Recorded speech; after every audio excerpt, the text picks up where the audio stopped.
Karibu tena siku ya leo.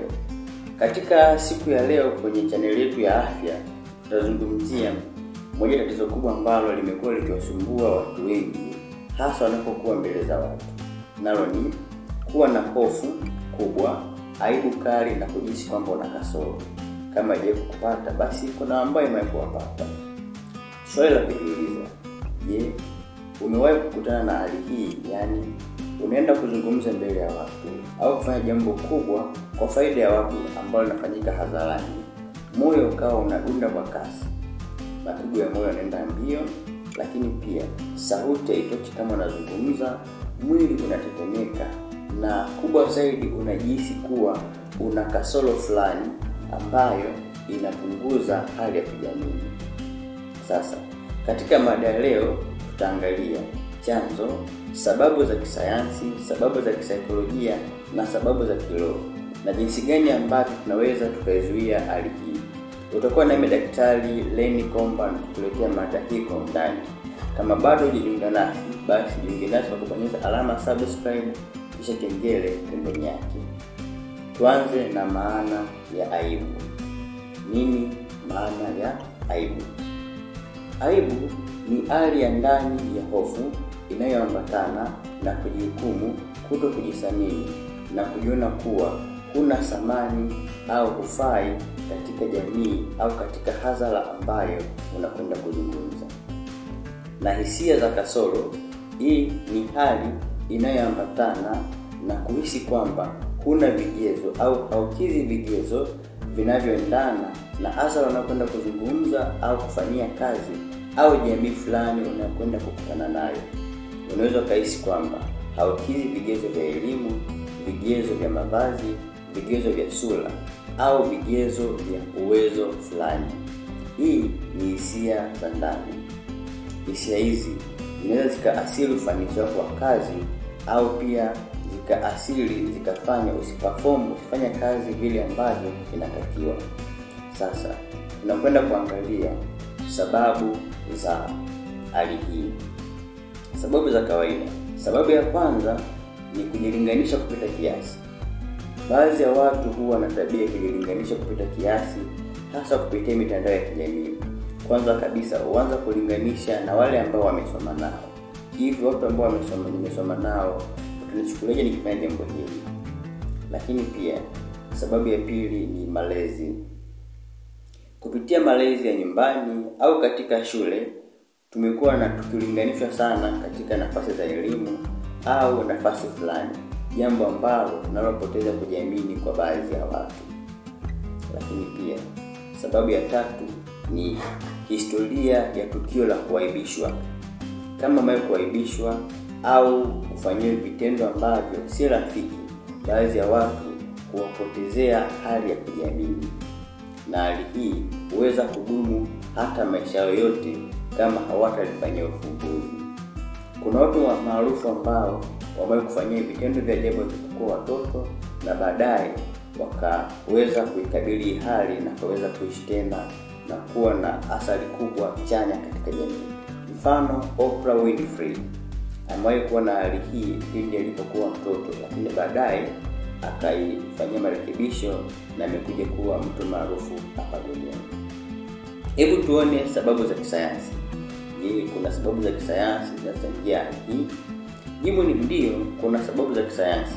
Kwanza kabisa kuna sehemu ya ubongo, sababu za kibiolojia. Sehemu ya ubongo inayoitwa amygdala, hii husika na kuchochea hali ya hofu ambayo huweza kupanda kwa kasi unapokutana na hadhara au unapotaka kufanya jambo kubwa mbele ya watu.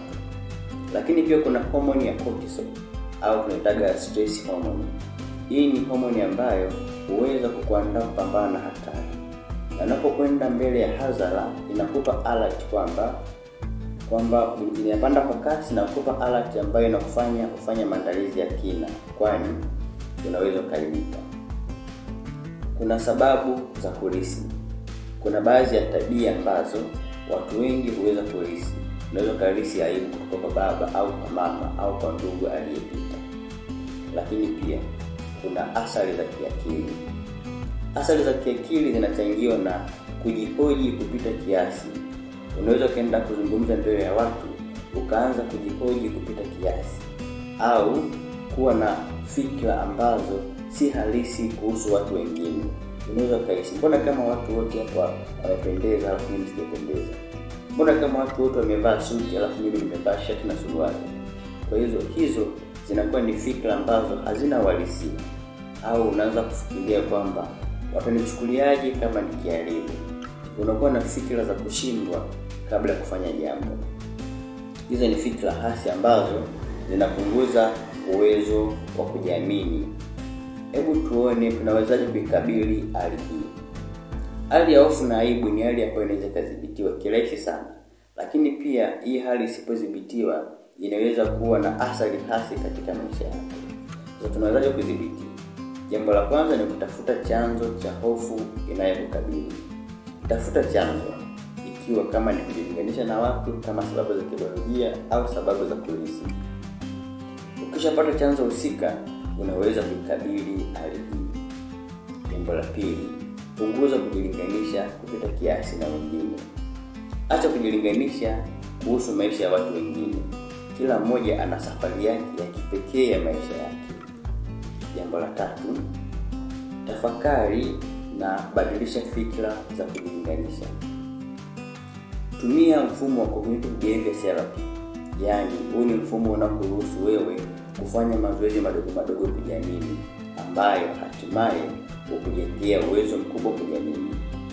Unaweza ukaanza, kama ni hofu yako ni kuzungumza mbele ya watu, anza kuzungumza mbele ya mtu mmoja, baadaye ongeza watu wawili, watu watatu, na hatimaye utaweza kuishinda hali hii. Jambo jingine ni jipende, jisamini. Boresha mavazi yako, hii itakuongezea hali ya kujiamini unapokutana na hadhara au unapokwenda mbele ya watu. Lakini pia tafuta msaada wa kitaalamu. Madaktari tupo ambao tunaweza tukakushauri kuhusiana na hali hii. Hali ya aibu au kujiona na kasoro mara kwa mara ni hali ambayo inahitaji usaidizi wa haraka, kwani tumewahi kuona baadhi ya watu wakienda kuapa mbele au wakienda kufanya tukio fulani anatetemeka na anapoteza concentration ya kuongea, jambo linalomfanya asiweze kutekeleza ile jambo linalotakiwa. Kwa hiyo hali hii inatibika kwa kufuata ushauri wa kitaalamu kwa wanasaikolojia na madaktari. Kwa hiyo kama una hali hii, wasiliana na daktari yote ile atakusaidia. Lakini pia jambo lingine ni fanya mazoezi madogo. Hakikisha unafanya mazoezi madogo ili ujengee uwezo wa kujiamini. Mwisho, aibu, hofu au hisia za kujiona na kasoro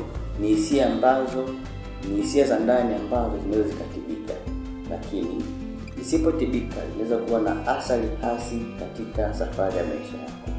Anza leo kujiamini, kujisamini na kujipenda. Acha kujihukumu, kwani kujihukumu kunaongeza hii hali kuwa mbaya zaidi.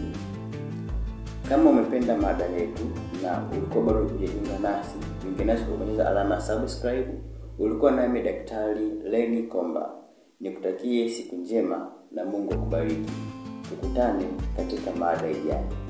Niandike kwenye comment section ni jambo gani ambalo ungependa tujifunze, au umekuwa ukitumia njia gani kukabiliana na hofu na kuzishinda hizi hali za kukata tamaa. Uwe na siku njema.